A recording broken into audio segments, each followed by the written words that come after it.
I enjoyed the fact that you could make a plan, you could draw different garden layouts, and then you'd lean back and look at your work and witness some very, very strong transformation. And I think that strong transformation was really the one thing that tickled my brain. Kansai might actually have the potential to be more global than Tokyo for the simple reason that the startup system there is even younger. So there's less of an established way of doing things. I think there are many things to be optimistic about. There are challenges, but I think the fact that one can change those challenges, that's, for me, the source, the key, sort of the key to why I feel optimistic. Thank you for joining us today, Tobias. I remember we met a couple months back, right? At this coffee shop not too far from the office. Yeah, we did. I remember just your energy, your passion, and I felt like you're genuinely someone who wants to have an impact through your work. So only kind of natural for us to invite you on the podcast. Thank you. And today we want to talk about, your journey as a VC and also, I guess, demystify a little bit what venture capitalism is globally and also here in Japan specifically. So thank you for being here with us. No, it's my pleasure. Thank you for the invitation. And I will try to be given that topic, I will do my utmost to be very honest. And I think people do things for different reasons. I think I'm drawn to venture capital for maybe different reasons than some others. Yeah. And that might also hopefully inspire some of your listeners who don't think they are, who don't think that kind of being an investor would be for them, to think, oh, maybe actually. Exactly. Yeah, absolutely. I guess it leads me to my first question is what does venture capitalism mean to you and how did you get into it? Because it's not a common field. So, yeah. Yeah, it's a very good question. It's one I have spent a fair bit of time pondering on myself, because I think humans in hindsight are very good at telling stories, finding a red thread that might not actually have been there at the time. So I think at the time, the journey probably seemed rather random. In hindsight, I do think it was very much driven by some deep sources of motivation, some deep interests that I've had throughout life. And that I like to, I think these days, some of these things, at least when I consider myself, I think they help define who I think I am. And that's where something I often talk about, and something sometimes people jokingly refer to me as like the gardener, because I love gardening. I'm sure we spoke about gardening when we met the first time. When I was small, I would always be running around, in the gardens and just watering plants, planting things. I had like a plastic fake lawnmower. It almost seems a little bit cruel these days to have your kid think that they're lowing the mown. But there was always when I think back to it, I think it was just that sense of, I think I enjoyed getting your hands dirty. I enjoyed the fact that you could make a plan. You could sit down with an A4 piece of paper and you could draw different garden layouts. So you could plan ahead. Then you would execute. You'd actually do some physical work in the execution. And then you'd lean back and look at your work and witness some very, very strong transformation, at least if you did a good job. And I think that strong transformation was really the one thing that tickled my brain, and that's always been tickling my brain. Strong transformation and contrasts. Because I think later in life, so I was born in Sweden. I went to high school in Sweden. After high school, I moved to Hong Kong, where I studied business. Why Hong Kong? I think primarily because it was a strong contrast again. Yeah, so for my brain, it was like potentially a great transformation. I could see myself transform by going to Hong Kong. I think that was the key reason. Like my brain, my subconscious me wanted something very different. Getting out of the comfort zone and yeah. But any reason why specifically Hong Kong? or when just when I was like maybe why not Japan, for example, at that time already? yeah, it's a good question. When I was like, I don't know, 12 or 13, my best friend's father took him and I on a trip to China Okay. because he was working with China and he thought, oh, here's an opportunity to bring the kids. They might get something out of it. And I thought China was like the Wild West, which to me was very, very exciting. Oh my God, there's so much happening here. It was such a strong It was contrast. growing really heavily as well at the Yes, time. and I mean, it felt like, yeah, people were kind of skirting regulations and whatnot, but it was so different from Sweden. So I knew that in the future I wanted to go back to Asia.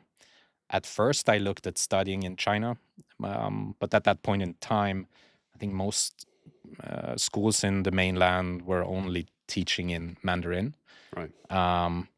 So I thought, okay, Asia is interesting, but there is a language challenge. Is there somewhere I can go where I don't have to speak Chinese? Day one, Hong Kong, former UK colony, they mostly use English.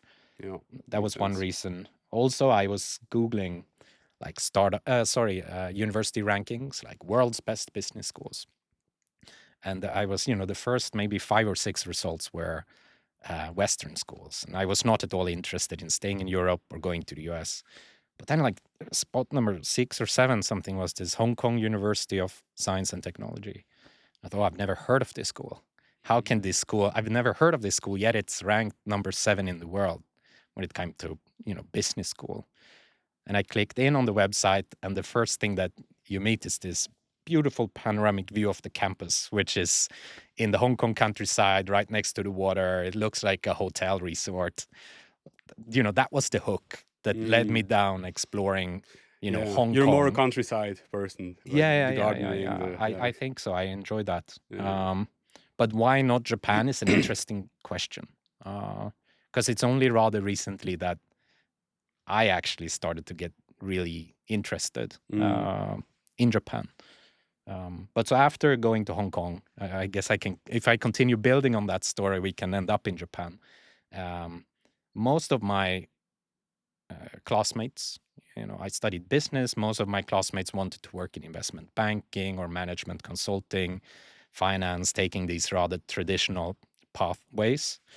For a while, I also thought, oh, that's what I should do. Because, I thought it looked very cool. It's cool to wear a It's suit. the logical path, right? Like it's the logical path. And for what there's this weird Stockholm syndrome, right, around being stressed in those banking situations. Is that it's cool to get home late. You brag to your friends about how hard you work. I think that's true, at least in Hong Kong, and I'm sure it's true in Singapore and here in Tokyo. I was also pulled into that for a while. But then the more I was exposed through internships and such to that actual banking environment, I realized that that environment does not at all scratch that transformation, that contrast coming from the itch of gardening mine. and- Yeah, I was not at all genuinely motivated or satisfied by it. Which aspect like was so different from it? Like I mean, I think most friends I have who work in banking, as example, do so because they're very competitive individuals, for instance. I hate competition. It immediately kills my brain's motivation if it's a competitive setting. I love collaboration. I think that's because then I imagine Lego blocks. You're building stuff and you might be building together, and that's fun. But competing for the Lego blocks, it does nothing for me. So I think that's a huge motivation to a lot of people who end up in banking. I think a lot of people did it maybe for the status that it does come with, some because they were genuinely interested in the financial side of things. I realized at that point in time that the only reason I had allowed myself to get that close to banking was because I had an interest in technology. So of course I was thinking, well, if I work with this, I might be able to support cool tech companies. Reality is that these banks, private equity firms, they work with very late stage companies. So yeah, sure, you might be able to have a tiny positive contribution to these mega corporations. you're not part of the innovation, like the true. Yeah, you don't. The link between the work you put in and the actual end result is not so strong. You So can't again, see it. for You for can't. someone with Yeah. that gardener mindset, Yeah. I would not feel like my garden is transforming enough. Yeah. Yeah. So that's why I ultimately ended up moving to Ireland, and I joined a small sort of communications consultancy firm called Beach Hut. And the reason I joined Beach Hut was because they only worked with tech clients, ranging from very, very small companies, startups, up to some of the largest tech companies in the world. All of these tech companies wanted help understanding either why did we succeed to begin with. They might have forgotten it somewhere along the road, and they wanted to be reminded. They wanted outside perspective on why did they succeed. Or these were startups who, people were telling them, you're cool, you're onto something, but they struggled to define exactly what it was. They need the external eye and An external perspective. So I would come in and I'd sit down with the founders, with the management, with the existing investors, people building the products, and I'd ask people, why do you think this company succeeded? What's your kind of the secret juice? And then I'd overlay that in a kind of a Venn diagram and try to define, this is the reason this thing either is successful or could be successful. And it's at that point in time I actually was introduced to the world of venture capital. Because in Hong Kong, it's not a very big thing. I think it's too small to grab most people's attention in Hong Kong. But in Dublin, there are a lot of VCs. Interesting. Why Ireland? Like, It's again, in hindsight, one might want to find some deeper reason for it. I think I was just being opportunistic. I was offered an opportunity in Ireland. while being in Hong Kong. While being in Hong Yeah. Kong, it was something new. Interesting. I like the fact that it's I do feel like it's Ireland is a little bit of an underdog, not in reality, but to me it felt like, instead of going to an established tech hub, Yeah, one exactly. could That's why I'm try to asking, go yeah. to Ireland and see what's happening there. But I started talking to all of these VCs there because I thought, whoa, what I was doing because I felt like I'm contributing to tech. And if I could redo life, I might, maybe I should have studied engineering and I should be building stuff, because Right. that way you have very clear link between, action and outcome and so on. But Closer to the gardening. yeah, closer to the gardening. But I hadn't. But I felt I'm getting closer to that. And then I saw these VC investors and I thought, wow, these guys are really close to actually supporting cool tech. I felt like that the link there between their action and the outcome was even stronger, because if they decide to invest into something, that can have a huge impact on a company. To try to tie that to why I'm in Japan today, I spoke to these VCs. They all said, you're actually doing this for a good reason, a sustainable reason, because VC stuff is rather gritty. It's not always as glamorous as it might sound. So if you're only doing it for the sake of status, those Monday to Friday, you might actually struggle to put in the hours needed. But like so I you said, need like a higher vision. yeah, there's you have to do a lot of unglamorous stuff often, like Give me a helping few founders examples. with, I don't know, helping founders put together communications strategies, or helping founders with creating new websites, or Yeah. building budgets, or a lot of What's stuff. really behind a startup, basically. Yeah. You often have to be very, very hands-on. So I think they could see that this gardener mindset could help one do that stuff, and still, at the end of a long day, you're tired but happy, rather than tired and just feeling like, down, feeling bad about it. But they also said that, but you need way more experience. There are not so many jobs in the VC sector. It's a very, very competitive sector. You need to go out there and get more experience to get even closer to the startups and the investor side. Just like, what kind of experience do they expect you to have? And like, more like being part of a startup, or like, what kind of experience do they actually mean at the time? It's a very good question. And I think it differs a lot from, depending on the investor, depending on what stage they're investing in. If it's a early stage investor, let's call, say, say that anything, leading up to a Series A investor, then I personally think the best way to impress those investors is to have your own startup experience, maybe even angel investor experience. I'd say that to me, I'd be really impressed if someone had invested their time.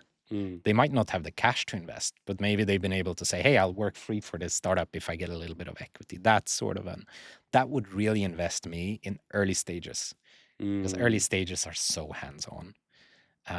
In later stages, I think, there's a lot more structural. I think companies really go from being born 99% human capital, 1% structural capital. That's when a company is born. All of the valuable stuff is actually in the mind of the entrepreneur. And then it's their job to structural capital being cash in a sense, or rather, a product, okay, processes that sort of capture that genius idea someone had and in a repeatable, scalable way. When something is born, right, it's the humans that are most important. And then, can you give me an example for structural capital? Because I'm not sure I grasp it actually. no, but so there are many kinds of structural capital, but I'd say the product is a really clear example of structural capital, because in this case, because that's a product is a structure and a set of processes that in a reliable way in a reliable, packageable, ideally scalable way, keeps delivering a certain value to the user, the consumer. But there are different kinds. I'm sure some very large companies, they would, when they value their own company, they would say that our HR practices are worth billions of dollars, because no one is as good as we are at retaining great talent and developing talent.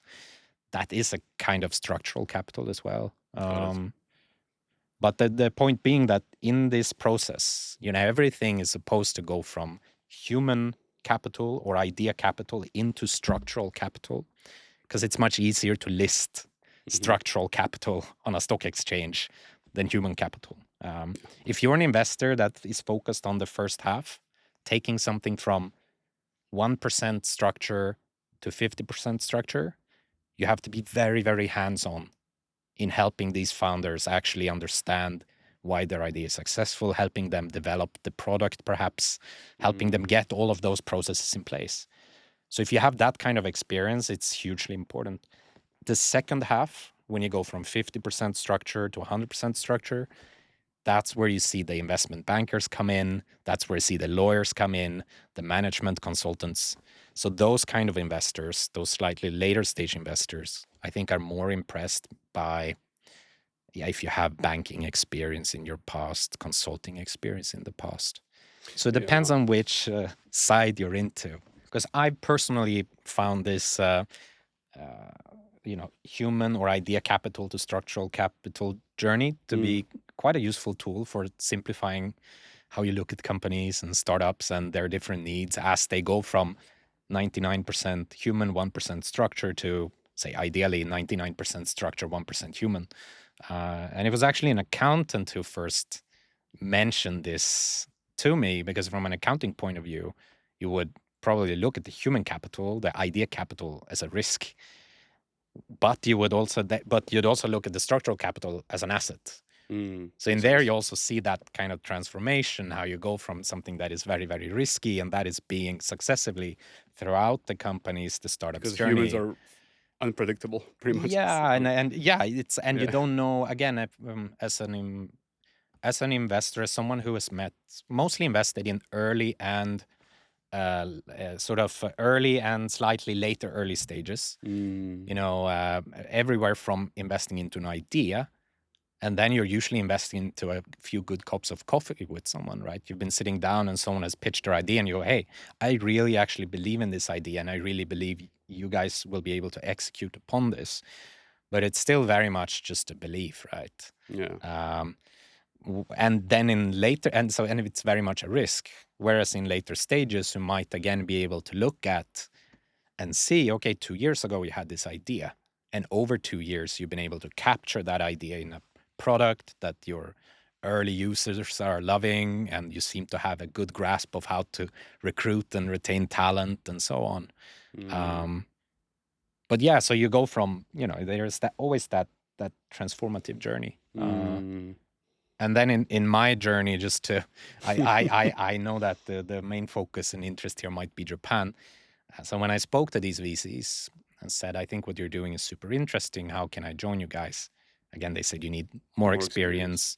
At that time, I didn't know if I want to work with early stages or later stages. So I thought, okay, if I could get some banking, corporate finance experience, that might be what they're looking for. So I moved back to Hong Kong. I worked in Hong Kong's financial sector for 2-3 years. This was back when blockchain was all the hype. So which year was that roughly then? Oh, that's a good question. 2018, 18, okay. around there. So what we would do was that we helped mostly Western tech companies raise money from Asian investors. Oftentimes, these were American tech startups that wanted to raise money in China or Korea or Singapore. And what I found was that what I'd spent that year in Dublin doing, trying to understand why something is actually valuable, was really, really useful when you wanted to sit down with these clients, then help them develop a pitch deck kind of towards, say, Chinese investors. You really had to put your finger on what is the most attractive reason to invest into this company. So I did that for 2-3 years. Did you enjoy that part of the job? I do think it's quite. In addition to gardening, I also like history. The reason I like history is because it's, if you want to, it can be a game of why. Something happened. Why? Oh, because, okay, why did that happen? Why did this happen? The rabbit hole of why. Yeah, if you take like Japan today, why is Japan in its current situation? And then you lead it back maybe to policy during the 1920s. And okay, why did Japan have those policies in the 20s, and go back? And I really enjoy that task as well. So like being able to tell companies like why you should invest in their Yeah, exactly. So I enjoy that. And I do think it's something, it doesn't matter if you're an early stage investor or a later stage investor, you are going to have to help entrepreneurs with pitch decks. Yeah. You are going to have to help entrepreneurs sort of figure out, what they figure out what they're doing, and maybe what they should be doing, the gap in between, how to communicate that. Yeah, I mean, answering the question why is so difficult, right? It's such a hard thing. It oftentimes it is, since it always differs, so it very much depends on the audience. And honestly speaking, that's where I eventually got a little bit fed up working a lot in China, because I felt the why that a lot of Chinese investors were looking for was purely based on financial upside. Like, how likely is it that this company will be worth more a year from now? And not necessarily how likely is it that this company will be worth more 3 years from now. So I felt the why was a little bit too short term for my liking, and it was only rooted in valuations. That's interesting, because I always have this image of like Chinese culture being very patient, actually. Like, so but what should good question. I guess yes and no. And that might be one of their strengths, to be honest. They know, I think they're able to do both. Yeah. But when it came to startups, at least at that point in time, I felt things were there was a lot of short-term thinking involved.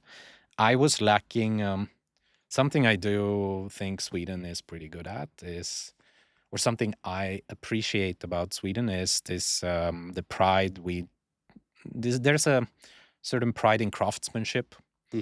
I feel like Swedish carpenters don't cut as many corners as perhaps carpenters do in the UK. This is just based on, anecdotal evidence and how crappy a lot of UK buildings are and such. But I feel people are kind of proud to go that extra mile in Sweden if they can make a better product. I was missing that a little bit. Yeah, even I'm Belgian, but it is the image that I have of Sweden. It's like this nice products, well rounded, and Yeah. like, you know. Yeah. And I think in the case of Sweden, we like balance in general. I don't know what Belgium is like, but balance is, I think, the biggest. If there is one word that guides people's lives in general on all kinds of different levels, I think it would be balance. Also, then, if you're building something, you can't just focus on profits. It actually has to also be a product you're kind of proud of. Yeah. Yeah, for the long-term vision, and then the balance being part of it. That makes sense. So after those 2-3 years, I felt, okay, maybe it's about time to try to make that jump again, to see if I could actually get even closer to supporting founders. Maybe I could try again to see if I can work, with investors, for investors, as an investor. And I spent some time reaching out to various investors, mostly based in Sweden. I don't think I applied to a lot of job ads, to be honest, but I sent a lot of emails, sent a lot of messages on LinkedIn. Eventually, I landed myself a coffee with a Swedish investment company called Katalysen Ventures. So I was in Sweden. I met the founder of Katalysen Ventures for this coffee.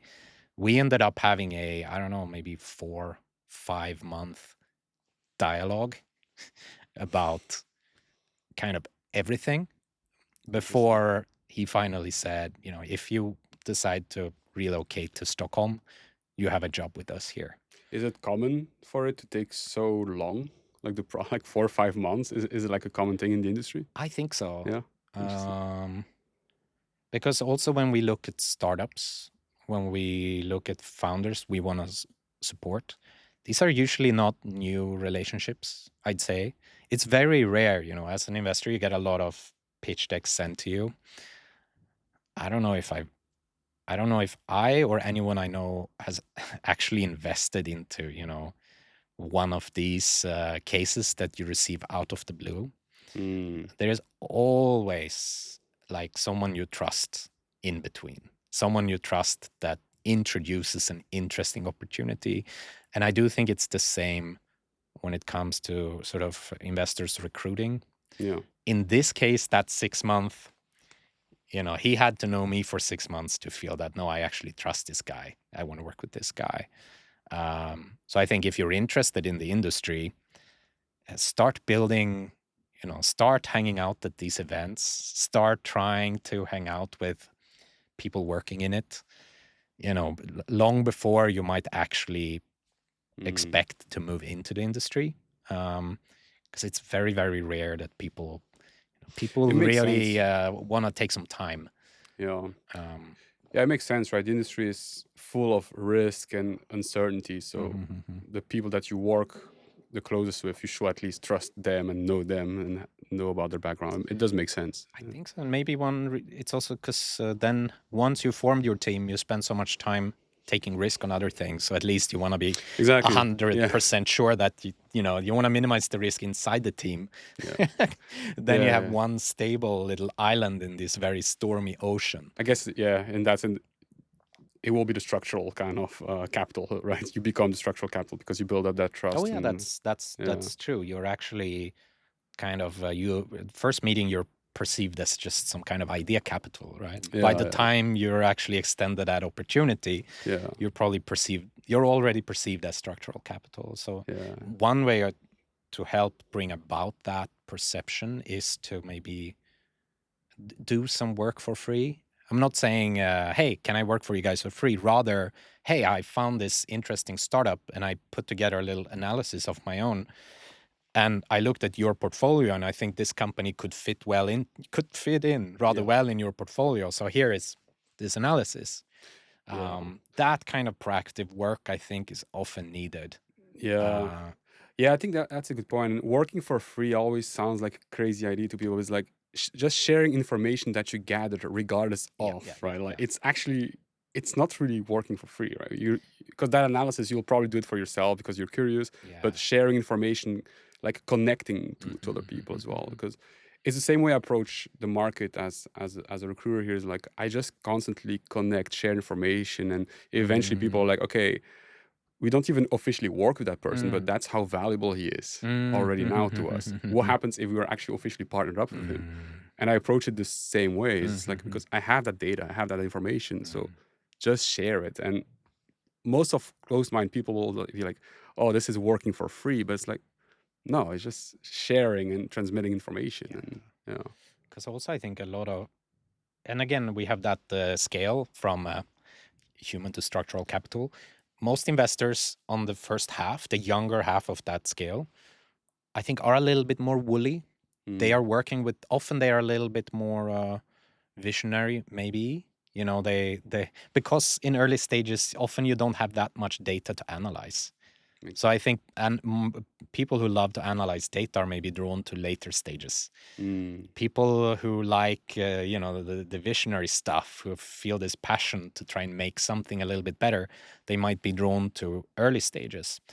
So if you want to work for an early stage investor, I think that whoever ends up recruiting you, hiring you, giving you a chance, yes, they might want to see that you have some of these practical skills that, oh my God, this person is able to really highlight why something is valuable or deconstruct a business case.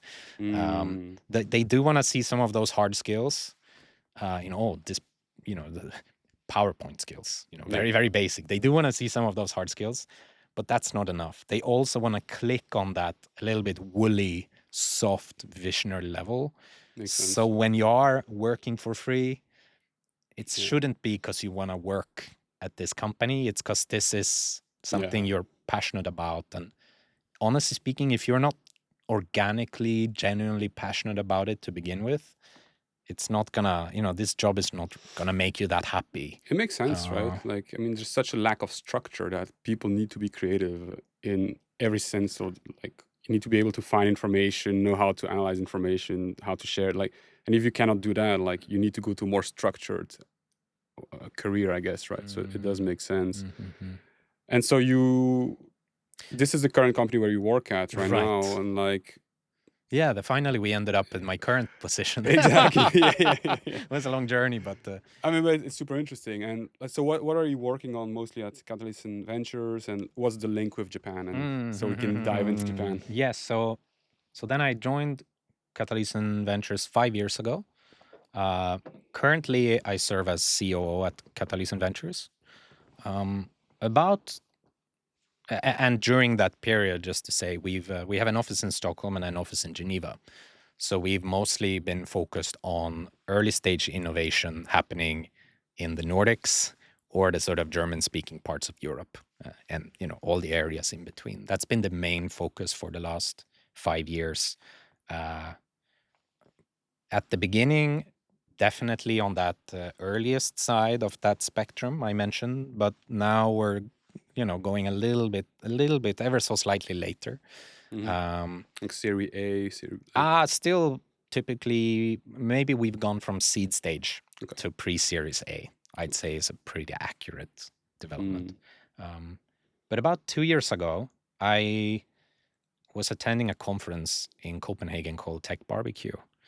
And I went there expecting to meet lots of ecosystem stakeholders from the Nordics, which I did, so no surprise there. But I think after like Nordic stakeholders, the standout group of stakeholders that stood out to me was the Japanese startup ecosystem. Because when I worked in Hong Kong and by extension in China, Singapore, Korea, I've lived in Taiwan for a little while, I never really interacted with Japanese businesses, much less so early stage Japanese businesses. So for me, it was just a shock to see, oh, of all the places I meet the Japanese startup ecosystem here in Copenhagen. And I started talking to these people. So it was like some of the Japanese startup cities were there presenting their startup visa programs and such. I think I met the city of Fukuoka, city of Sapporo. I think Sapporo in particular are bullish on the Nordics because they see that Nordic bond, right? They can attract ski-interested founders. They can steal them over. But also, there were a fair few Japanese investors there. So there were Japanese CVCs there, like Marubeni Corporation, I think, was there with their CVC. They have an office in Helsinki and in Tallinn, looking for early stage innovation across the Nordics. Nordic Ninja was there. So Nordic Ninja, if you're not familiar with them, it's a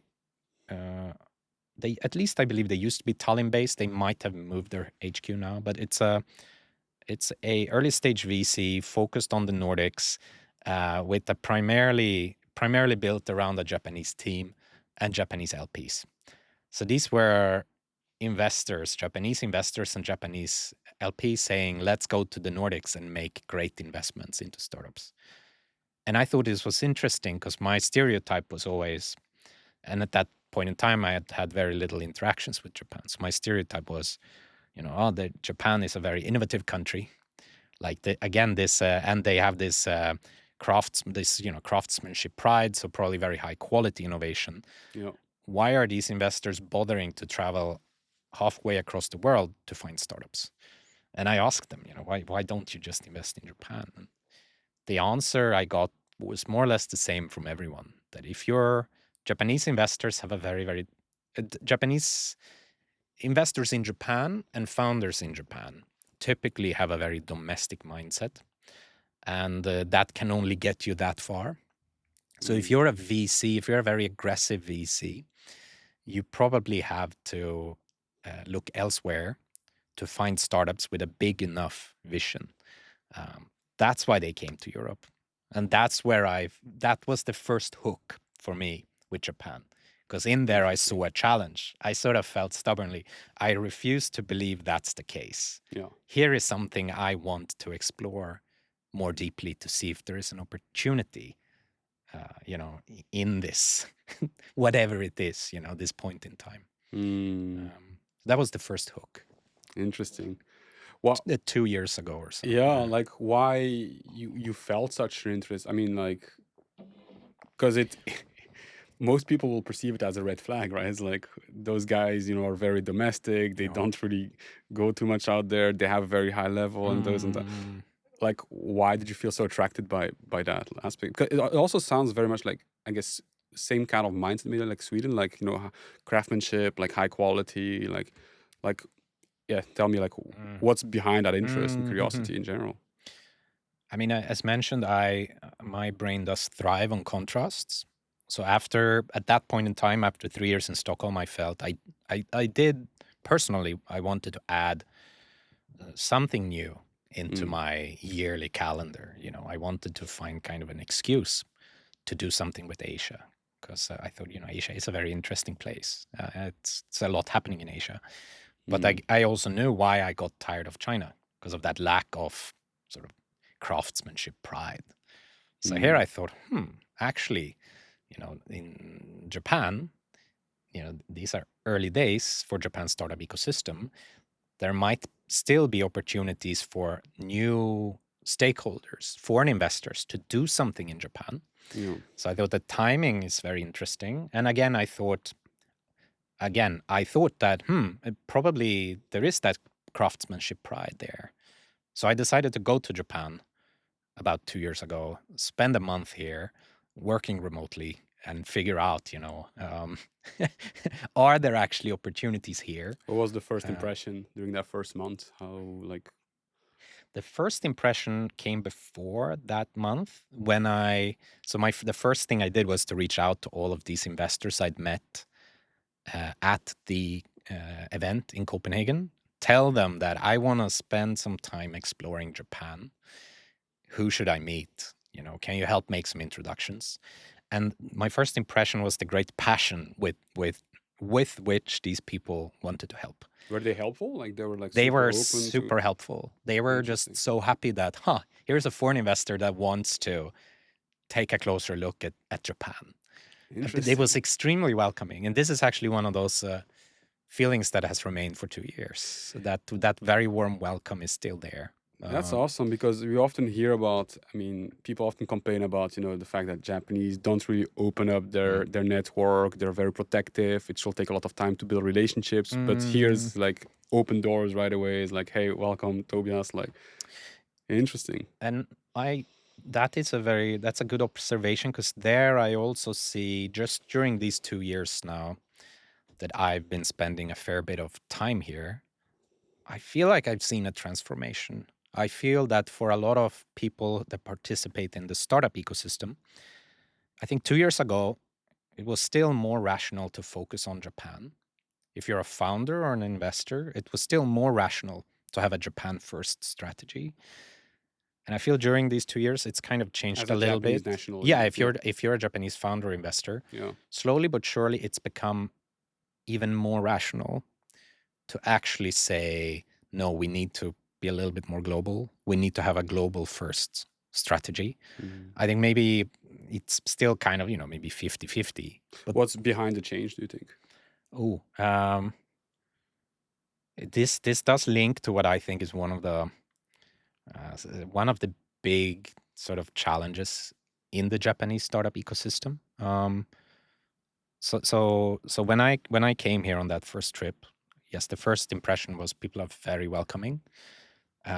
The second impression after meeting with VCs here, meeting with founders here, different startup hubs, was that there's actually not I wouldn't say that the lack of ideas is the deal breaker. There are enough ideas for the ecosystem to develop further. That's not the thing holding it back. Rather, more and more, I felt that and also the investors would tell me this, that what we really need are more investors, more capital, and more global experience. Because, today, if you look at the global sort of startup ecosystem, the global VC landscape, I think last year, only 2% of global VC money was actually invested into Japanese startups. So 98% of money that was invested into startups was invested into startups in other countries. Wow. And I think there are a lot of barriers. In the case of Japan, I think there are quite a few barriers that make it difficult for that figure to grow. But that is also one of the big opportunities as I So see it, right? 98% is invested overseas and 2%. Yeah, so if you take all the money invested by VCs last year and you Yeah. put it into a pile and you do a pie chart, 98% of that pie chart, that money went into non-Japanese startups. Which mostly like which country? The US? I would just assume the Yeah. US. I don't have the country breakdown. That's huge. That's insane. That's a actually. huge challenge at the moment, but it's also a huge opportunity. I think one of the reasons so then of course, because I tried to approach this in a somewhat systematic fashion, as if you're planning a garden and, you need to learn about the soil and decide what plants to plant and what tools to get. So when I realized that, I decided, okay, let's look at why it's only 2%. So I spoke to even more Japanese VCs, and at first I felt I was tempted to blame these Japanese VCs for actually encouraging Japanese founders to embrace very domestic strategies. Both domestic strategies when it came to building products, but also domestic strategies when it came to exit strategy, and just the overall vision of the company. For a while there, I was a bit upset, and I thought, these Japanese VCs need to have a bigger vision. So the VCs have a domestic mindset and that way of, I guess, thinking, and then they invest in startups, and it kind of spills on it. So I see a cycle there, because founders listen closely to investors typically. Yeah. Because they want money from the investors, so they will try to mold themselves into something that the investors want. And if Japanese investors are saying, we'd prefer if you kind of focus on Japan first, then Japanese founders will first and foremost have a Japanese strategy, a Japanese vision. Makes sense. If they do, they might feel that, there is no need to, we can do all of this in Japanese. Why bother building an international team if our vision is Japanese anyway? Yeah. So they become more and more Japanese, these companies, or rather they're not motivated to become more global, which means that, yes, they're able to maybe raise money from Japanese investors who encourage them to aim for an IPO in Tokyo, which makes it even less attractive for foreign investors to invest. There is a bit of a negative cycle there. Wow. Maybe a stupid question. Why does an IPO in Tokyo make it less attractive for foreign investors? Because I don't think it's for most investors. I don't think a Tokyo IPO is aggressive enough. Right. The numbers are not that impressive. It's probably not like a kind of 10x event that a lot of investors, maybe they shouldn't be looking for it, but I still think a lot of investors are looking for like moonshots, 10x opportunities. I think the moment you hear Tokyo IPO, you're thinking, you're not thinking big enough. I want to build a portfolio with 30 companies, and I'm expecting 3 of them to really succeed. Yeah. But those that succeed have to hit it really, really, really big. Has to be a home run. Have to be home runs. And if you're aiming for Tokyo IPO, you don't have that home run potential. Makes sense. But then that was my thinking about a year ago. And then I went and had a few more drinks with some of these Japanese VCs. And I started to get to know them better. And what they then started telling me, was that actually our LPs, so the LPs are the investors that give the VCs money, right? So VCs are also LP, limited partner. Yeah. So those might be big corporations, banks, insurance companies that give the VC a bunch of money and say, please invest this for us. The VC starting telling me that the LPs giving us money, they don't really expect us to really grow this money. They don't really expect us to deliver, 5x returns or 10x returns, as long as we don't lose the money while we're providing some strategic value. This was something I kept hearing more and more often, as long as we don't lose the money, but while we provide some strategic value, probably they will support our next fund. This is funny because I remember I met someone working at one of the big, I think at Mizuho, and I was talking to her about investing and stuff. And I just remember her saying that, but we don't reinvest in stocks. We just, our only job is to not lose money. And I just remember being like, wait, what? And I think this risk aversion, it's, so that is a problem that you see. Yeah, I think so. So since the LPs, and yes, there are, especially in Japan, you have the 2 big groups of LPs. You have very strategic LPs who, these are the guys who are really going to say, just don't lose the money while you provide some strategic value to us. It might be that they might look at the VC as an innovation scout, kind of an M&A function. It might just be a marketing play. If you're a big oil company, you might support a climate tech VC so that you can say that we're actually trying to improve our carbon footprint. Then you have more financial investors in Japan who would expect greater financial returns. But I think in general, LPs are putting relatively soft pressure on Japanese VCs. And the VC, just like any other person, their main priority is to keep their job, right? Yeah. For a VC, keeping your job means doing good enough so that you can maybe 3 years later create a second fund and then a third fund. And if your LP is telling you, as long as you climb Mount Fuji, you've done good enough, then we will we'll let you climb another mountain. Yeah. As long as the LPs are saying that, climb Mount Fuji and we're happy enough, the VC will build a Mount Fuji strategy.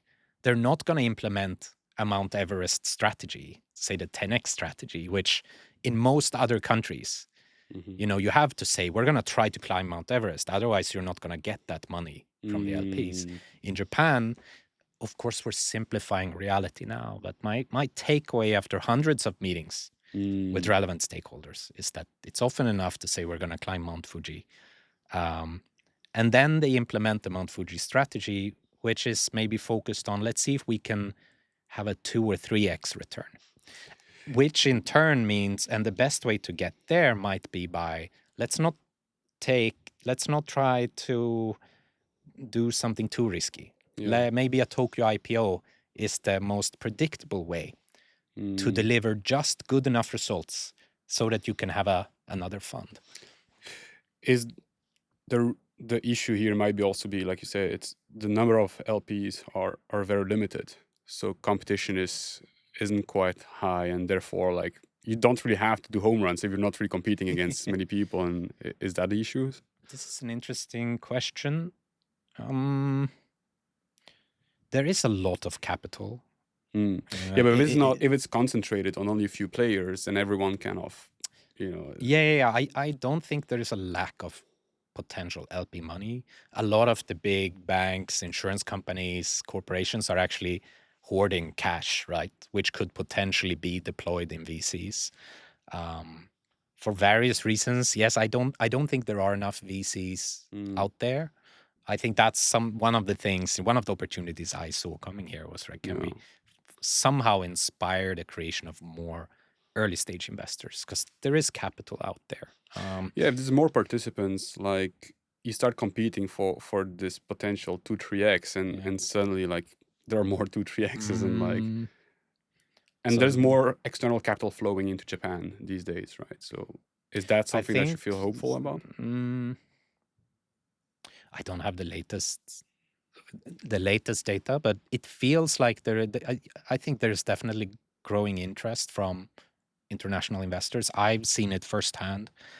So, in coming here, one of the things I and Katalysen would like to explore and see is if we could help bridge Japan with more global capital. Could we take our early stage experience, collaborate with the Japanese startup ecosystem, and create something, a platform, an investor that can act as that bridge between foreign investors and Japanese startups.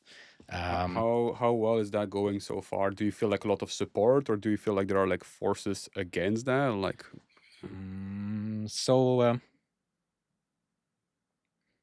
of course, yeah, that's a tricky question.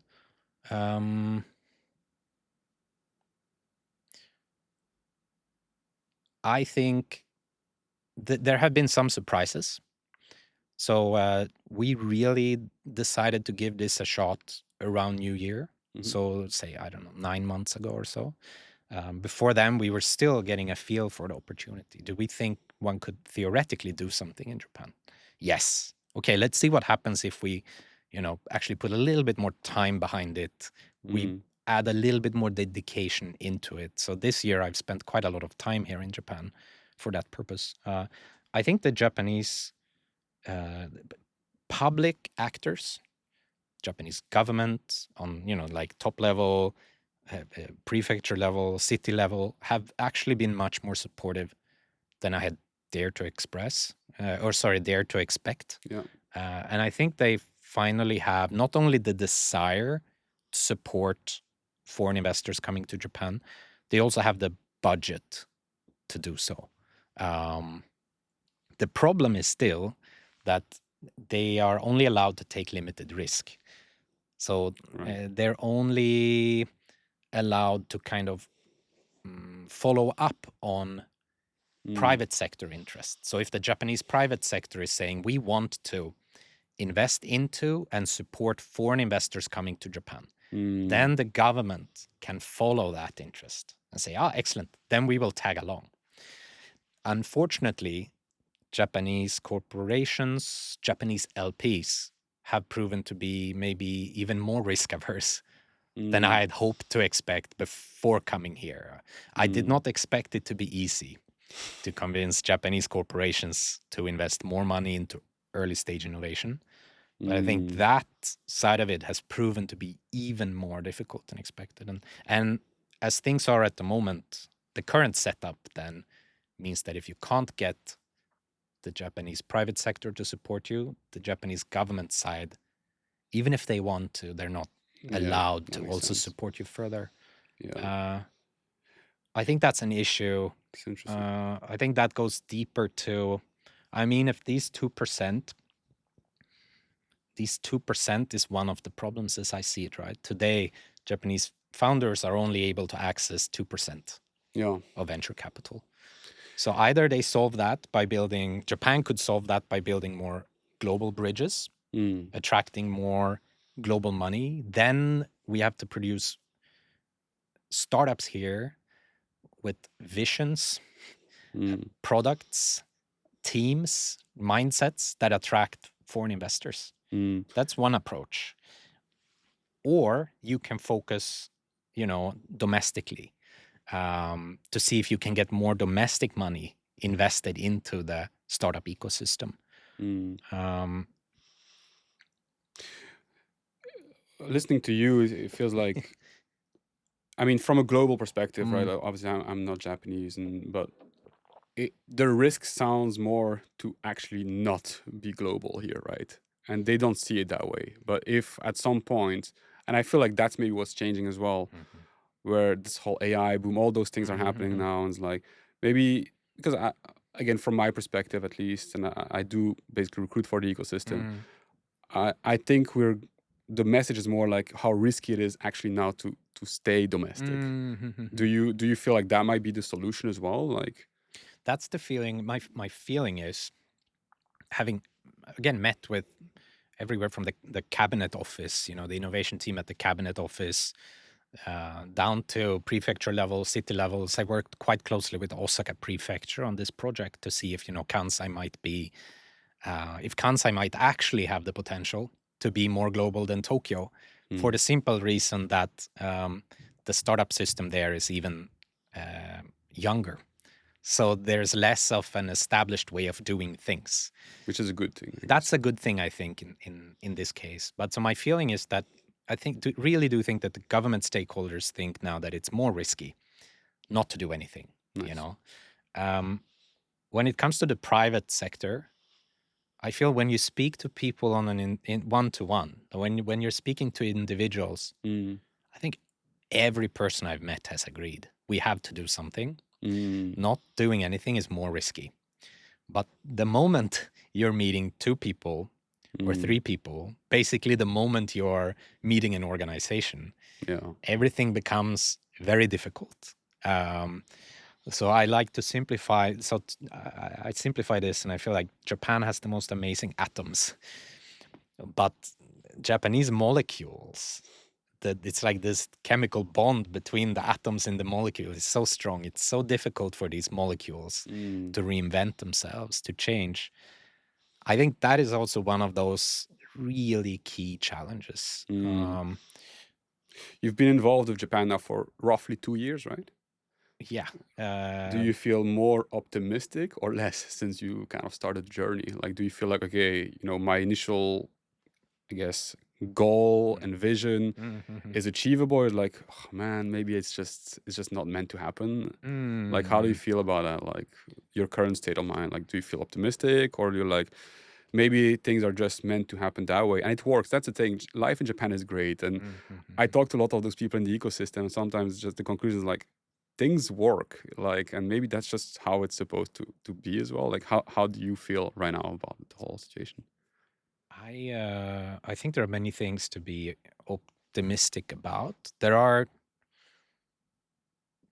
challenges, but I think the fact that I really think one can change those challenges. That's for me the source, the key, sort of the key to why I feel optimistic. I think one big challenge, which we've kind of touched upon here, is sort of management's people's attitudes, willingness to take risk, sort of management practices. I do think that is one of these root causes, root sources, root things holding Japan back today. If you look at some of these global competitiveness rankings, I think there's one called I think the biggest one is called IMD, the IMD ranking. They look at 68 countries. What does IMD stand for? I don't remember. Okay. No worries. International something, I'm sure. But if you search the IMD competitiveness rankings, it's quite interesting. So they evaluate 68 countries on 4 aspects, if I remember correctly. Economic performance, government efficiency, business efficiency, and infrastructure. That being, like academic infrastructure, roads and legal frameworks and such. And last year, I think Japan ranked 38. 38? Out of 68 countries in the world. That's on this. poor. At first, yes, it is a poor result. But I think if you go a little bit deeper, there is actually reason to be a little bit optimistic. Interestingly enough, Japan, was that your reaction as well? Like 38 is like really low? I thought it was low, at first. But interestingly enough, India and Japan are actually ranked next to each other. So I think Japan was 38 and India 39. When it comes to economic performance and when it comes to government efficiency, India and Japan have a similar score. Very similar score there. But when it comes to business efficiency and infrastructure, you see a big difference. So Japan scores has like 60, if it's 60 out of 100 points when it comes to infrastructure, which is quite good. But only 30 out of 100 when it comes to business efficiency. India is the complete opposite. So 30 points when it comes to infrastructure, but 60 points when it comes to business efficiency. So it's really, this one area, business efficiency, that is holding a lot of things back. And if you go a little bit deeper, you see that actually it's not a lack of capital that's the problem in Japan. There is a very mature and strong financial ecosystem here that one could draw upon.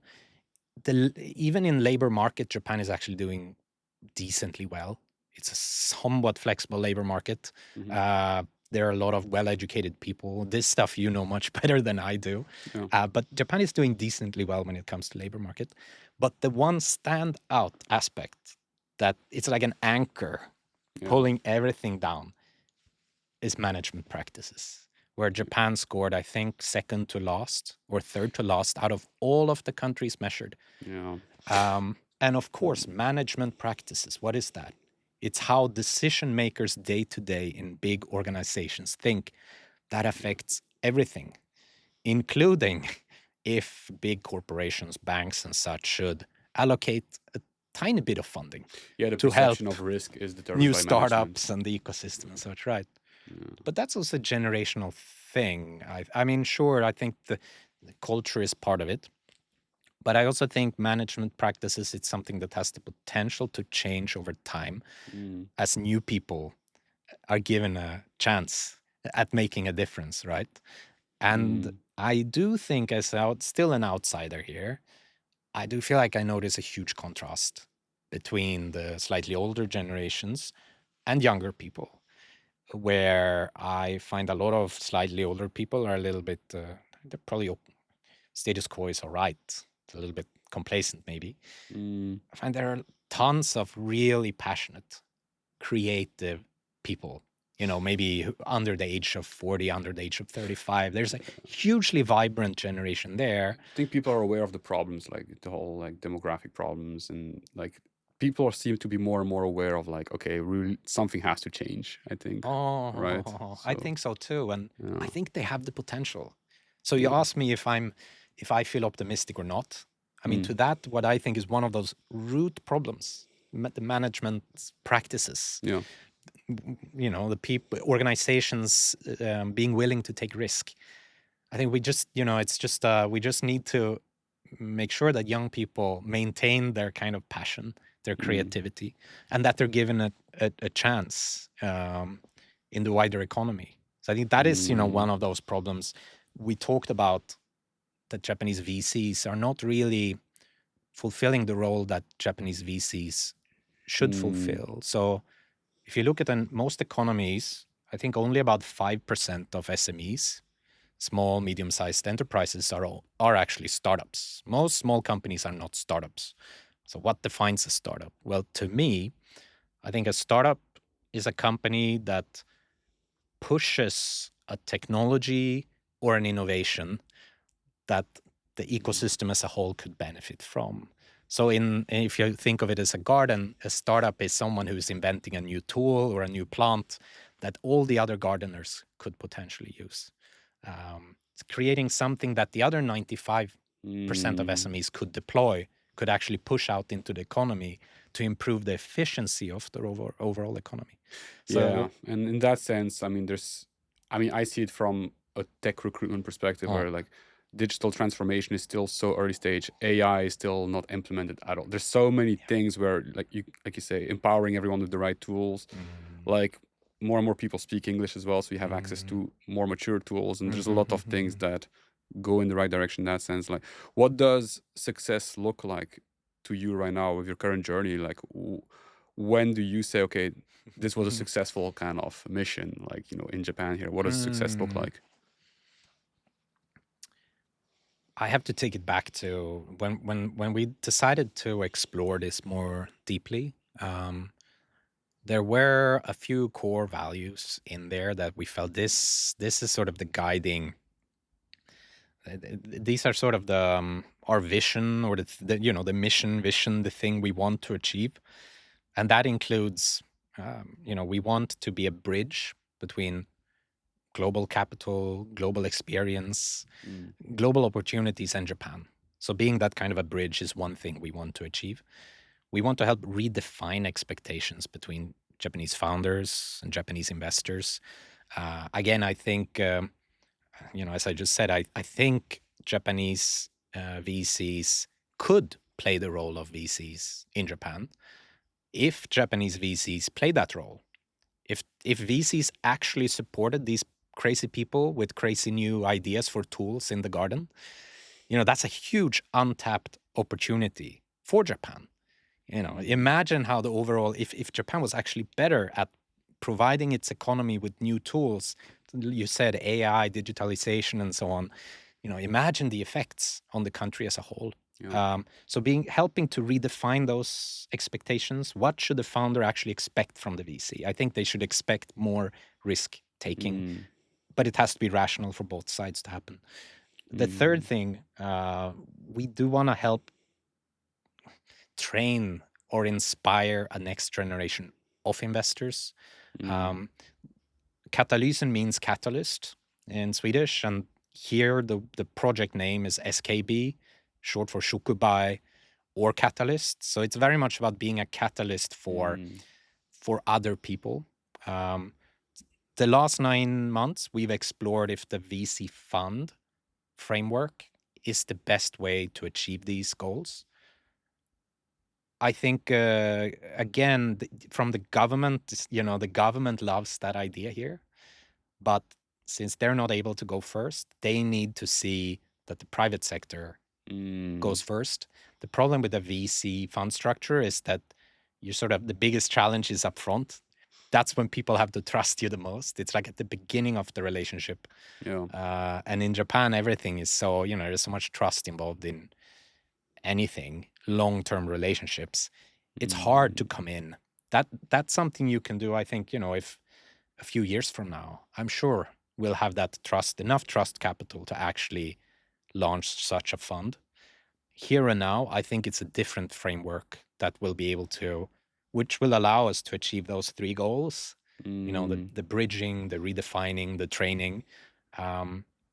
It might also be, and that's one reason I was excited to come and chat with you here, that we just need to find the right partners. And we've been sort of trying to do this not on our own, but we've assumed that we may have to do this on our own with the right partner, someone else who shares the same passion, the same vision, the same hope for Japan. The ones that see that Japan today is the world's the like fourth largest economy. I like to say it's the third largest democratic economy. And that's with, all of these big challenges having an effect on. It's like, a car where you have the handbrake on. Imagine if VCs were actually doing the job they should be doing. Imagine if Japanese founders were not stuck with talking to 2% of global venture capital, if they could actually talk to global investors.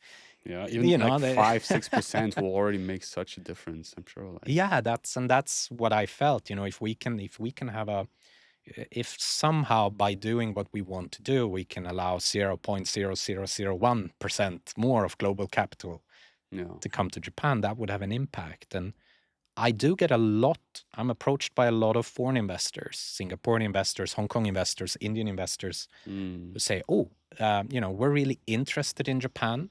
There seems like something is going on, but we have no idea how to start interacting with the Japanese. Black box, yeah, it's like, where do we even start? Because it seems, actually setting up an office there is too much of an upfront investment. And today there are not that many clear success cases from the outside point of view. If you take Sweden, for instance, we're fortunate because we have some good startups you can point to. You can say, Spotify, it's proof of our ability to create unicorns, say. Japan doesn't quite have that. So we need to create some of those success stories, that speak for themselves. Yeah. And again, to do that, I think we need VCs with an Everest strategy, not a Mount Fuji strategy. To do that, LPs need to change their thinking. For LPs to change their thinking, I think the management mindset, as we said, has to change a bit. But all of this can be changed. It's chain reaction, right? Like where, you create the local VCs enable this creation of those, I guess, success stories like Spotify, for example. Then you have the why for external money to come in and be interested. And if we can help facilitate that and say, there are success stories here. We can help invest this money for you in Japan. We just have to make it as easy as possible. And of course, there is work also for Japanese founders. Japanese founders are going to have to change a little bit the way they do things. I like the fact that for you, like, success is, it again, go back to the gardening vision, right? It's very long term, and it's not like binary. It's not like we win or we lose. Like, it's a continuous journey, and like you feel like the right guy to kind of go onto that path. You're patient, right? It's kind of what I'm trying to get to, because I feel like a lot of people will not be still be optimistic the way you feel when they come here, coming from, like, the contrast is so big, where a lot of people will come here and like, everything is so slow, and they don't listen, they can see it, and then they just give up. But you're like, with this gardening mindset, you go for the change, basically. You're not necessarily going for a specific result. You go for the change, and you want to be part of the change. And that's really interesting. And I think if you inspire more and more people with your mindset, it doesn't matter the nationality, actually. It's just about that mindset, right? Of like the gardening mindset. I really like it, actually. It's quite interesting. When I was recruiting in Sweden, the number one thing for me to explore was that fit between what I know will be your kind of day-to-day actions and your source of motivation. And I think it's quite important that those align. That's the best way to ensure whatever you do is actually sustainable. Again, if you're only motivated one day a month when you get your paycheck, I don't think that's very sustainable. No, absolutely. So that would be the one thing I would dig into, knowing that it sounds more glamorous than it actually is. And if you're just in it for the sake of, having a cool job title to put on LinkedIn, you're probably gonna give up after a while. We could go on forever on this topic, but I want to go a little bit deeper into please. like maybe raising capital for founders, because I meet a lot of early stage founders, and they never seem to know really how to raise money, and they again, it seems like they're creative people, right? So they're not necessarily always the best at selling what they're doing, and so they're always struggling. And with the knowledge that you have now about Japan, about the international vision as well, like, if you had to found a company right now yourself with the current knowledge, but not with the current network, how would you start? What would you do as a founder? Let's say you have an idea. You say, okay, time to raise money. You have all the knowledge that you have, but you don't have the network. What's your first kind of approach, like step by step, maybe, like? In Japan? Yeah, in Japan. again, we've mentioned these strategic investors as it is one of the challenges for the ecosystem as a whole, but it's also a great opportunity. Mm. So, I think the way forward for Japan is a way to find a way where you benefit from the fact that you have strategic investors, but you also need to motivate them to take more risk. But if I, as a founder here, I would play towards those strategic investors, meaning investors who are looking for something rather specific, not necessarily financial returns, or rather they, of course, eventually they're looking for financial returns somewhere on, in their financial statements, but it might be that they look for it in another business unit. But how do you get started on those kind of conversations, right? Because obviously, like when you have a startup, you need to raise money. Yeah. You need that money ASAP as well, most of the time, right? Or otherwise you're done. Like, So of course, it depends on, but if we're starting from idea stage, I would define my idea based on the needs of Japanese strategic investors. So I would start, if I'm not in a rush, if it's not, I have to launch a startup tomorrow. If I have some time, if I'm already, maybe I'm working a more corporate job, but I feel this is not ticking all the boxes for me. I know that a year from now, I want to do something different. I would start reaching out and trying to get to know some of these strategic investors here. And again, you have all kinds from startup studios to actual corporate venture capital funds. But I would do my utmost to get to know some of these people and understand what boxes are you asked to tick for the overall organization. And that might be, a big trading house that owns a lot of hotels. And they might have gotten, orders like, hey, we want to find solutions for our hotel group. We want this we want our CVC to find and invest into companies with solutions for our hotel group. Or again, it might be an oil company looking for some very specific way to reduce their carbon footprint.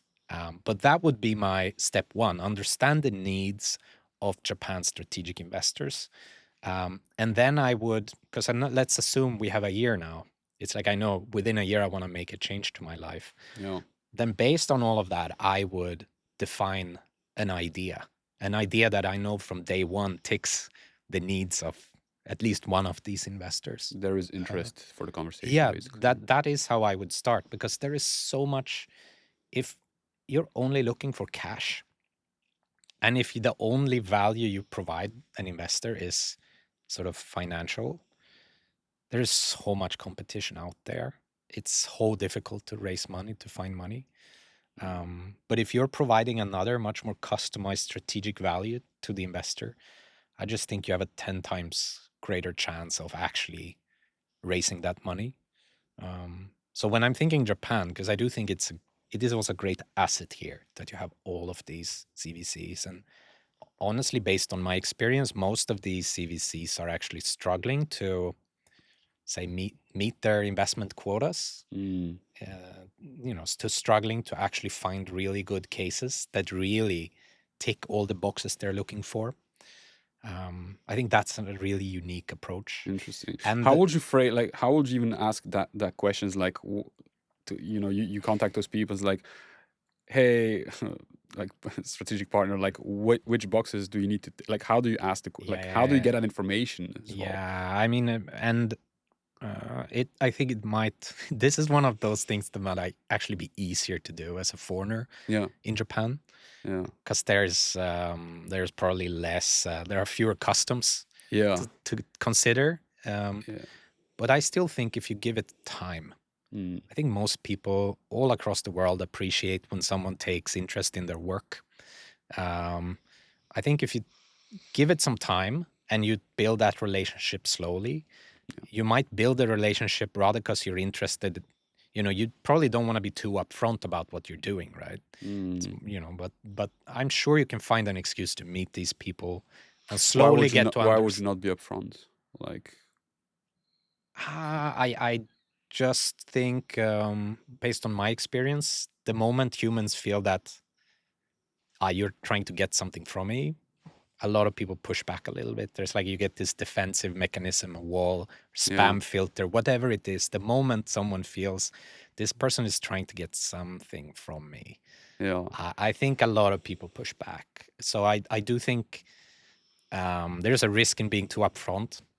Whatever you do, you should enter such a conversation with a very collaborative mindset. Yeah. That maybe you are an aspiring. I think one could be upfront about, hey, and maybe a good way to get these meetings is, hey, I've been working with this for quite some time now. These Yeah. are my core skills. I'm interested in building something new on those skills. You're part of this, the innovation ecosystem. Could we grab a coffee and I can learn a little bit from your work? And Yeah. Yeah. This is personally the approach that I'm like super upfront about everything, but I try to always, I guess, explain to people where I'm coming from, like why I'm actually willing to talk to that person. And so I feel like it is quite necessary, because if people are so busy, to tell them upfront, like why I actually want to talk to you, like because I tried both approaches, and as someone who also had to build up a network from scratch coming to Japan, and I lived in other countries as well, so I got kind of very, I guess, good at networking and just being super upfront, say, hey, here's what I do, here's how I believe you can help me, and here's what I believe you can get out of it if you help me. And just be super upfront, basically, because it stresses me out to not be upfront at this point of my life. I think it's a very good point that we're all a bit different. So Yeah, there's no yeah. one approach that's gonna work, right? Yeah, you gotta be comfortable doing it, of course. Yeah. So it very much, it's a difficult one. It depends on the situation. But that's how I would go about it. And I would definitely build something around a global vision, even if you're tailoring it maybe to the needs of a strategic investor. I would have a global vision from day one, and I would also keep that vision in mind when you eventually start building your team. Because one of the reasons most Japanese startups only have access to 2% of global venture capital is because it's not only that the vision is Japanese, it might also be that the team is only Japanese. Yeah. So a foreign investor might not believe that, oh, you tell me that you're gonna take over the world, but maybe only one person on your team actually speaks English. Yeah, you never seen the world. No, so both the idea, you're as an investor, you're always not always, but often evaluating at least two types of risks. There's the idea risk, does the idea make sense? Will the idea work? Yeah. And then there's the execution risk. If I think the idea has potential, do I believe these people will actually... The human capital. Yeah, will they be able to do it? Yeah. And I think you need to prove both of those. You need to have a global vision on both of those. Makes sense. Yeah. For you as an investor, like what does a good idea look like? Like when someone comes to pitch, what does it look like where you're like, okay, this is worth at least a little bit more of my time? Do you look at the team first or the idea? Like, what's the thought process? Like, let's say, some entrepreneur sends their pitch deck to you. Like, what's the kind of the screening method that you have? Oh, what a difficult question. I think the first filter, especially these days, because I do think globally the kind of venture capital market is a little bit cautious at the moment. I think it's been so for the last 2 years or since the pandemic. And of course, it differs country by country. I think generally speaking, investors are a little bit cautious. So if you're simply a startup with a very simple, standard packaged offering, simple opportunity, straightforward investment opportunity, most investors, I think, myself included, are going to say, we're not really, there has to be something extra at the moment. You have to, the deal itself, I think, has to be unique. And I'd like to understand, and probably I want it to be quite opportunistic. So that, hey, we're this company, we've had a good traction for a while. Now we've signed this fantastic new client, that's one of our dream clients. But the only way we're actually going to be able to deliver is if we can raise a little bit more money, to build this additional feature we need to deliver to that client. So that there's this opportunistic that I feel, now I can be a little bit opportunistic. I might feel that because potentially there is some stress in the startup, I can get a little bit better deal. Not all investors are like this, but I do think more and more investors are looking for unique deals. That is the first screening thing, I'd say. I think secondly would be the traction. Even what proof is there that this actually works? How can you reduce that perceived execution risk? I think that's the second thing. Yeah, I mean, there's so many approaches to this, but I really do think most importantly, it's so difficult to just say, hey, we're doing a pre-series A right now. These are the terms. Do you want to invest? Yeah. I mean, your job, the challenge of, I guess, your job is it's all about the timing, right? Because if someone comes with, like you say, that opportunistic like momentum, they already have a little bit of traction. If you don't catch them at the right moment, they might catch a lot more traction, a lot more, the opportunistic momentum, and it's too late, right? They're already they just found another investor, or they don't need you. They just realize, well, we actually don't need that, kind of commitment from a VC, or so timing sounds like the biggest challenge. Timing is, because you want to feel like it's the timing, and that it somehow feels like I have an edge in accessing this opportunity. It's like this opportunity is not available for everyone. I think that there are maybe two ways to give an investor the feeling that this opportunity is a little bit customized to me. How do they do that? I think one way to give that impression is if you look at the investor's overall portfolio. So you kind of build that meta case that, hey, we've looked at your portfolio and see that you've invested into these other two companies, and actually our product could provide strategic benefits to those other two companies in your portfolio. So fitting the portfolio. So if you might present it as a portfolio fit, that you might be able to provide some strategic value for other portfolio companies, or there might be some other synergies involved in you joining that investor's portfolio.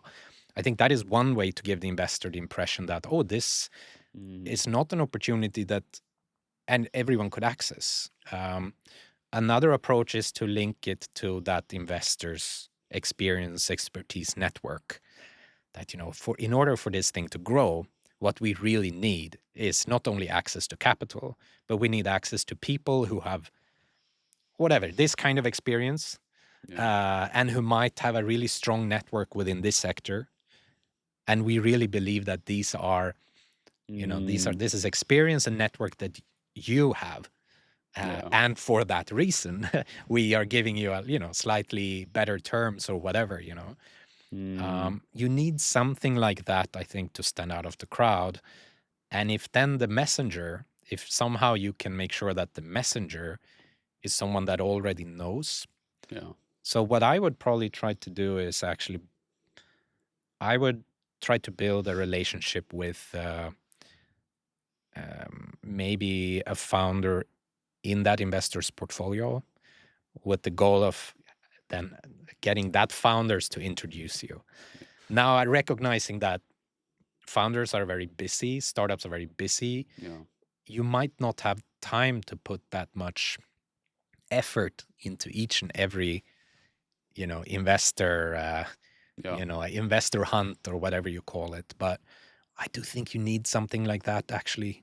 It sounds like a skill, right? The more it comes down to be networking skills, right? And the more you do it, the better you get, the more you're able to kind of connect the dots and get quicker to the person you actually want to talk with. And I mean, LinkedIn makes it so easy, to be fair.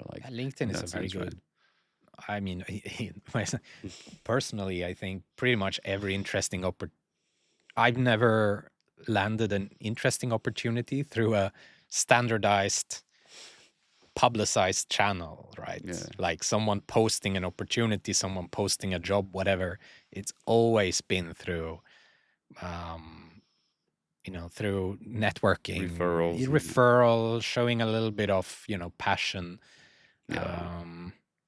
I think that's true if you want to work as an investor, and I think it's true if you're a so if and I think the most standard channel for a founder is to submit a pitch, right, to someone. Yeah. Here's the form to submit a pitch.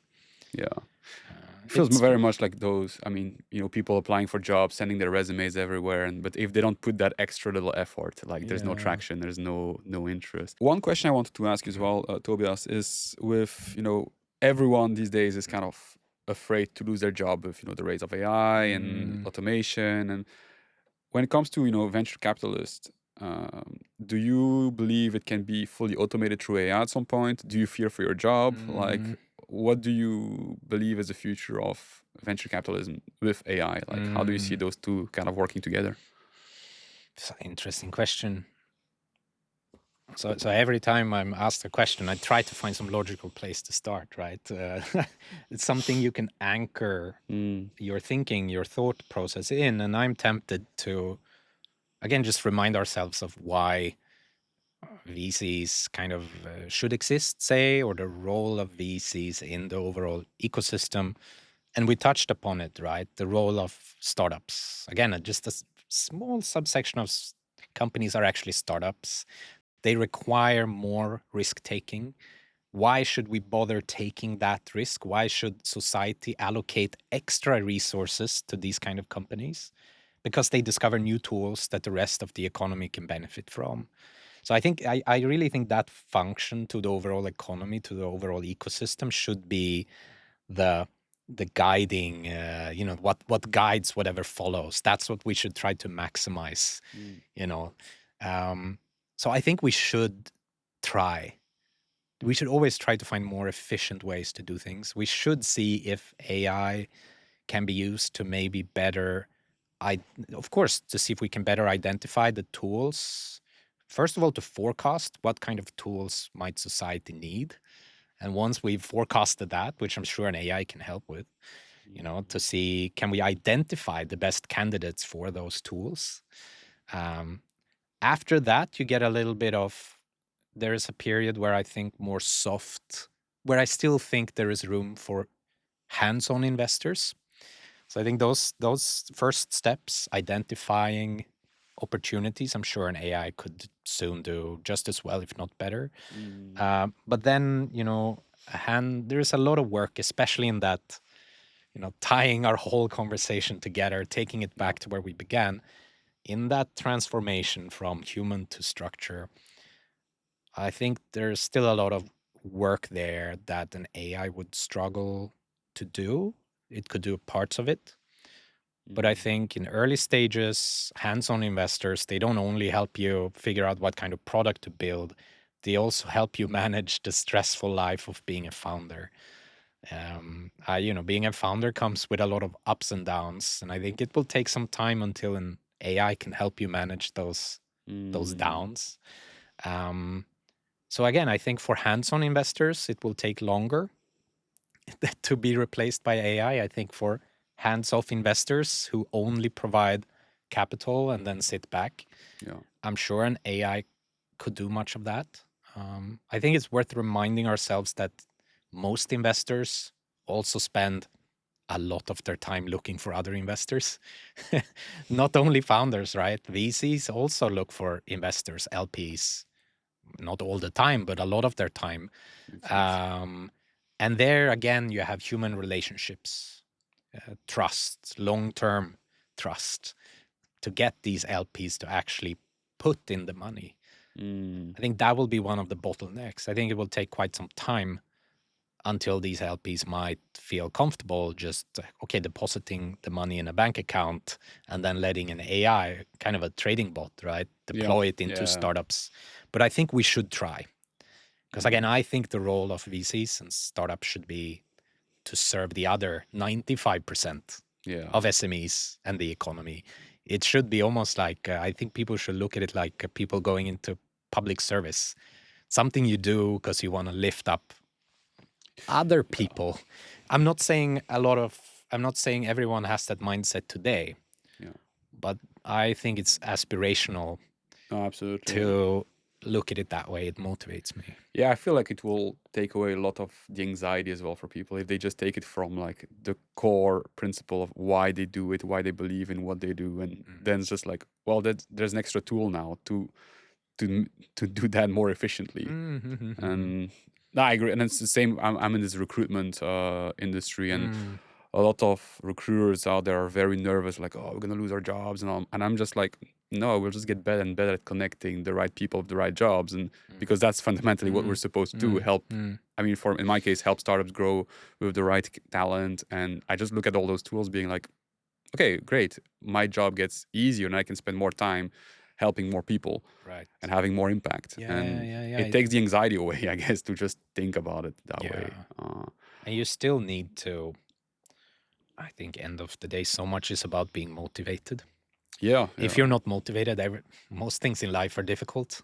If you're motivated, there's purpose to, everything is so much easier. And I think it will be difficult for an AI, at least to begin with, to keep people motivated, to motivate people, to understand what motivates people. I think that's where you as a recruiter might be able to find people with the potential to do something more. People who today are not mapping, the actions they take to their source of motivation, where that mapping is not, it's not a great overlap. Say, I think you have the potential to spend most of your time on those actions that you thrive on doing. And then maybe the AI can identify, oh, then you have a candidate, it should go to this place, right? But to first find it and motivate it. I guess the responsibilities change, but in the end, there's still a lot of value to provide as a human being in those, I guess, missions and goals, right? But it's interesting. So I'm not I think if VCs are replaced by AI, it's probably for pretty good reasons.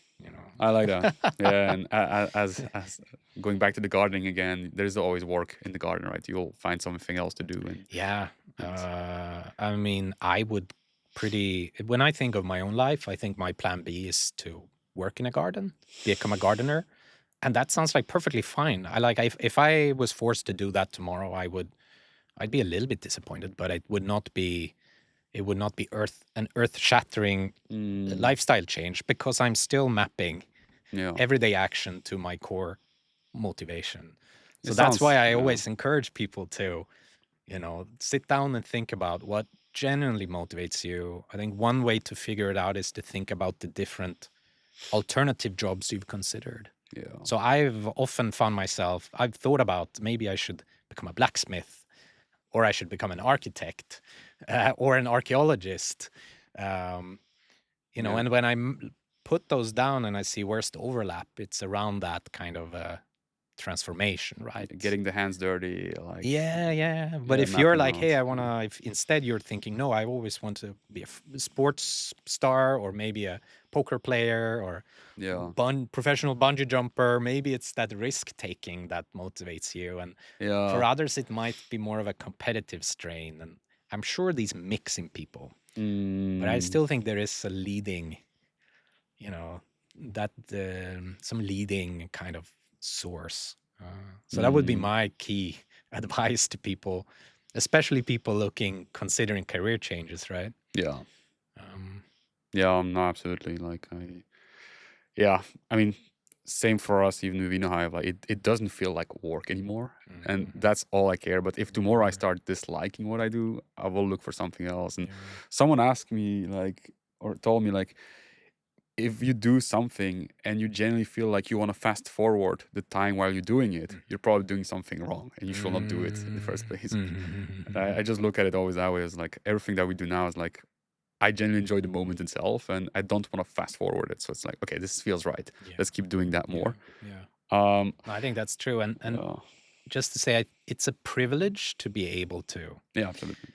pick that kind of to say that fit is more important than the Absolutely. salary, whatever. But if AI can allow more people to prioritize that sort of Exactly. action motivation fit over Yeah, these more practical things, salary or whatnot, absolutely. then I think we're probably using it in a kind of deploying it in a proper direction. No, absolutely. And that's why it's important to be in the right lane, right? You just have to do like the lane in which you are should be the right one, and just make sure you do what you enjoy to do. And I want to end up this conversation, Tobias, with a few rapid fire questions, which is something we do every episode. So don't overthink this. This is Okay. the kind of question. Very quick. Very quick, exactly. The stupidest startup you have ever been pitched. In terms of. Ooh. I did meet I think it's stupid. You could say it's very evil. I met a startup. They do one of these AR apps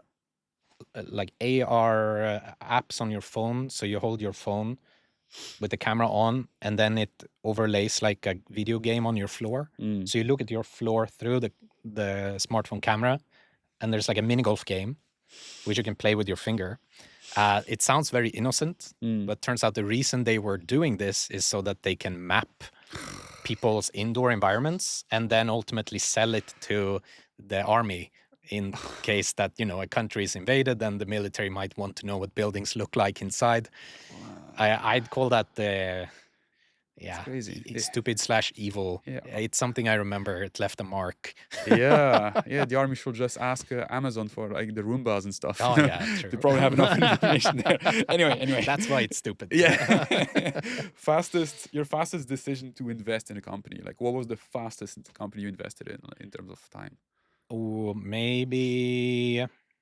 I think we had like a 1-week turnaround decision during the pandemic, because that was a startup that had struggled a little bit to find the relevance before the pandemic. And then during the pandemic, all of a sudden, there was a unique new opportunity. Or it's like they were at the decision. They're like, hey, we struggled before the pandemic. So either now we should give up or we should try this pivot. And the pivot path was very, very relevant given the ongoing pandemic. And I think we all just felt that if we don't try this pivot, it's something we would all end up regretting. And the opportunistic approach. And it's turned out to be one of the best investments we ever made. So awesome. So that was 1 week. Yeah. Okay, that's awesome. One trait every founder should have, like only one. Honestly, it's a cliche, but if you're not passionate about it, you will really struggle to connect with early stage investors. And unless you have your own money, you're not going to get to the late stage investors without first connecting with the early stage investors, right? So if you don't have passion, fine if you can self-finance what you're doing, right? Because later on, it's more about, again, structure, numbers. But in that beginning, you need the passion for people to think you will actually make it through, the challenges of building something. Makes sense. Pretty sure I have the answer to that one maybe, but like what hobby do you want to pick when you retire? Actually, gardening I want to do before retiring. Okay. The other day I realized that if at some point in life I'd love to get a degree in archaeology. I guess it's sort of like gardening. You're digging in the ground, but rather than planting stuff, you're finding stuff. But it's also because that's more of the gardening is kind of, I feel, bottoms up. Yeah. And archaeology is top down, and you're asking a lot of why questions. You should talk a lot to Wannes. I think he will be enjoying this kind of stuff. Interesting. And favorite movie of all times? I would say the Lord of the Rings trilogy. Extended cut, of course. Of course. Because I've never ever come across a movie or series of movies that inspires you to go on an adventure in the same way that those movies do, Do you relate more to Sam or to Frodo? Or maybe Sam. Yeah. I like that. But yeah, those movies have had a big. Again, talk with Wannes. Yeah. He's a big nerd. Um, the kindest thing someone has ever done for you. Wow. That's a deeper one. Yeah, the kindest. I mean, honestly speaking, one thing I'm extremely grateful for is actually the opportunity to explore these opportunities in Japan, the flexibility to do so, the trust I've been given in doing so from, the Stockholm team, Geneva team.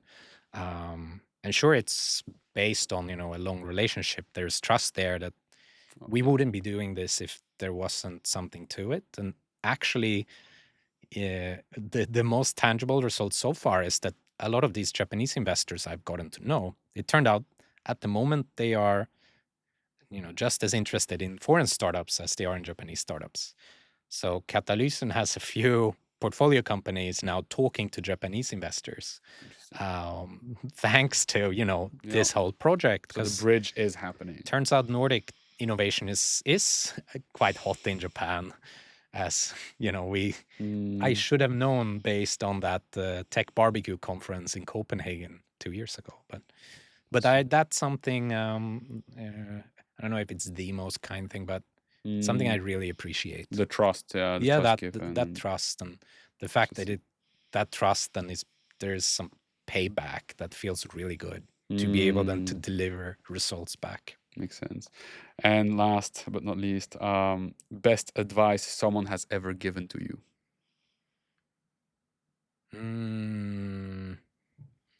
Wow. So about a year ago, I asked my dad that if you had to write a book tomorrow, compiling your life advice so far, like tomorrow you have to write down 3 pieces of advice to hand to your children. He came up with 2 things, so not 3. But his first thing was to actively build self-confidence, to not just leave it random, like to not, let's see if I turn out to be a self-confident person or not. Actively take steps to develop great self-confidence. Because if you have great self-confidence, probably subconsciously, you'll end up making life decisions that provide you with more surprises, more contrasts. You'll probably end up living a more stimulating life. Subconsciously, you'll make those decisions. So that, I think, was to hear that. To me, it made a lot of sense. And then the second piece of advice was to accept change. Accept that things change, otherwise you'll go crazy throughout life. And if I was to add a third point myself, just the other week I was attending a friend's wedding, and as I was sitting there and I saw all these people show up from across the world, I thought, wow, one should really actually invest time into building and maintaining friendships. We've spoken a lot about networking. To me, I don't see why colleagues can't be friends, why work acquaintances or people in the ecosystem can't be your friends. I really think it's worth going that extra mile to maintain as many friendships as possible. So those were just 3 things that sort of top of I like mind. that. I like that. That was very good advice. Yeah. Tobias, I knew this was going to be a great conversation, so thank you so much. Hopefully I didn't waste too much of your time. No, it was awesome. And as a token of our gratitude as well, please, we want to give our mug to you. Oh, wow, really? So please keep our mug. The coffee did taste very good coming from this mug. Awesome. Thank you so much, Tobias. Absolute pleasure. No, Cheers. thank you. And I'll see you soon again. Thank you so much. Cheers.